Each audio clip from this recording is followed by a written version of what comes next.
YouTube, hey there, it's Casey Dimon here, TaxSellAcademy.com. Thank you so much for joining me as I record this episode of the Tax Sell Podcast. You can check the podcast out at TaxSellPodcast.com. Let's go ahead and record that episode right now. Welcome to the Tax Sell Podcast, where tax sell investing is made easy. My name is Casey Dimon. I'm a tax sell veteran. I am the leading tax sell expert. I'm the author of the Tax Sell Playbook. I'm the founder of the Tax Sell Academy, and I am your host right here on the Tax Sell Podcast. As always, remember, this is a free episode brought to you through and because of the Tax Sell Academy. More information can be found at TaxSellAcademy.com. All right, on today's episode, I wanted to look back at my most successful tax sell investments. And I've been doing this for nearly 20 years now, and I've held an interest in well over 1,000 properties. But a few of those stand out as some of my most successful deals. So when I take a look back at each one of those deals, there are a few things that stand out to me that seem to be in common with most of those. Now, it's not to say that these traits will apply to every single investment that you make, but these are common traits in the majority of the most successful deals that I have been involved in. So let's go over a few of them. The first one, now this is me of course, but they were not local. Sure, I've done very, very well in my local market, but the most successful investments that I've ever made were not local to me. So I'm in a mid to larger size market, and there can be plenty of competition here depending on the market and depending on the specific auction. So once I reached my glass ceiling in my local market, which capped my income, I began to move around to different parts of the state and eventually different parts of the country. That is when my income began to explode. So don't get so focused on your local market and investing in just your local market that you forget there are thousands of other markets that you can invest in.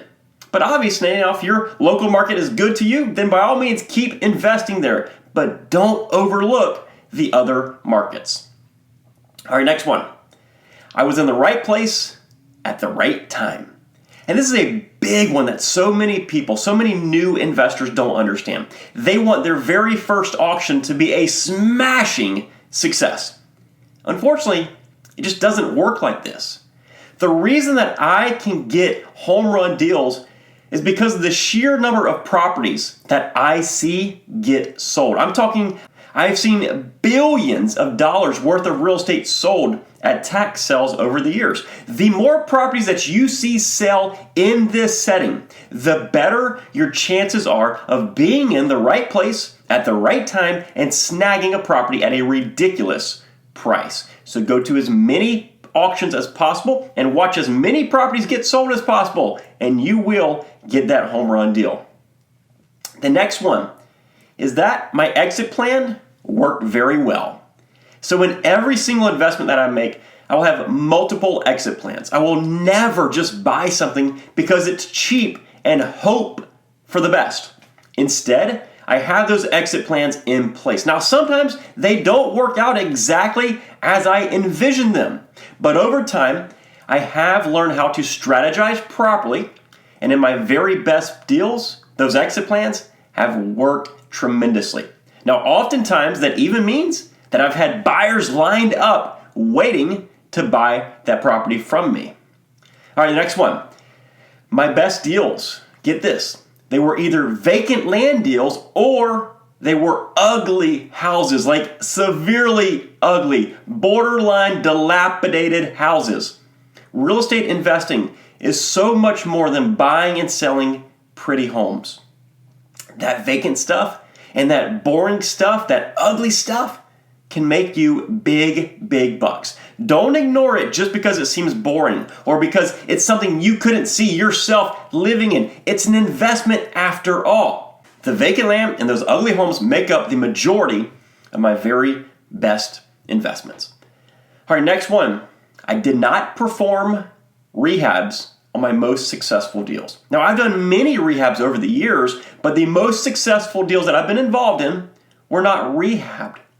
I'd get them at a cheap price, then I'd get out while selling it to somebody else and letting them deal with the rehab. Now, could I have made more money if I rehabbed it myself? Possibly off that one deal, but not likely in the long term, at least when you ask for my opinion. Rehabs, they take time. They take money, they take effort, they take experience and expertise. All this stuff is very limited for everybody.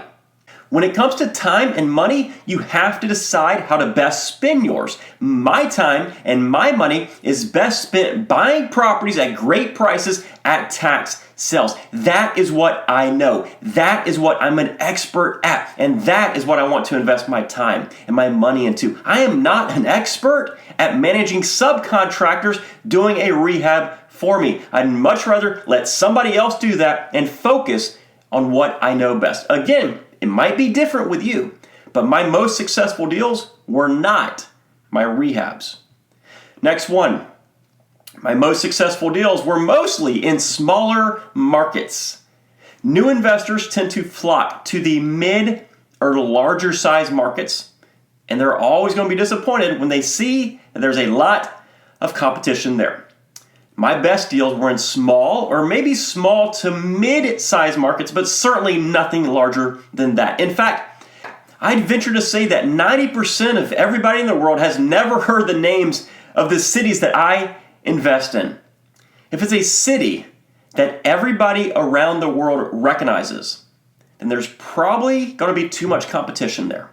So find that smaller market where you can buy cheap properties, but you'll still be able to find an end user or a buyer to buy that property from you in the long run. Next one. Most, not all, but most of my best deals were properties that were just a little bit different. So for example, one was a house I bought that was right next to an attorney's office. The attorney had been having trouble with the city about parking issues. He contacted me shortly after the auction, like a week after the auction, and paid quite literally 3 times the value of that house just to bulldoze it and put in a parking lot. Luckily for me, he was not familiar with tax sales, but he saw that the property had transferred ownership and paid 3 times what the house was worth just to bulldoze it. Another one was an entire subdivision that I flipped.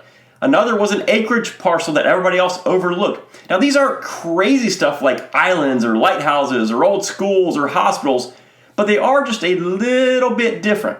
Now, obviously, don't go after the unique stuff unless you have a good plan of attack to sell them. But the properties that are a little bit different could bring in quite a bit of money. Next one. On all of my best deals, I was shocked while at the auction. I was shocked that nobody bid against me, or if they did, they really didn't get too competitive over that property. Now, obviously, when that happens, when you buy a property at the opening bid or not a whole lot of money, you tend to start questioning your research.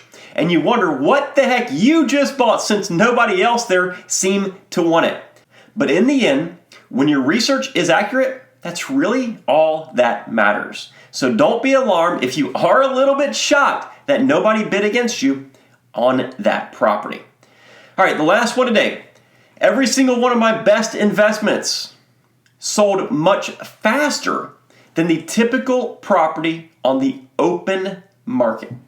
I am a firm believer that selling properties quickly is a great way to continue your momentum and continue to keep your capital snowballing onto more and more deals. Now, I've been in deals that were multi-year deals. I've been in some deals that took up to a decade before they really started to come together. And that's okay in certain situations.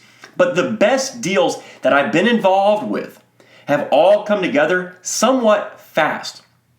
That means lower carrying costs, less liability, and your money is not tied up for nearly as long, which allows you to take that money and keep plowing it into more and more deals. So there are a few common traits amongst my most successful tax sale investments. I wanted to give you a look behind the curtain of some of my successes to provide you with a few ideas on what you could potentially look for at your next tax sale auction. If you are looking to get into the tax sale business, or if you're already in the business and you're looking to grow and expand your current tax sale business, there are a whole bunch of very helpful links in today's show notes that can really help you out.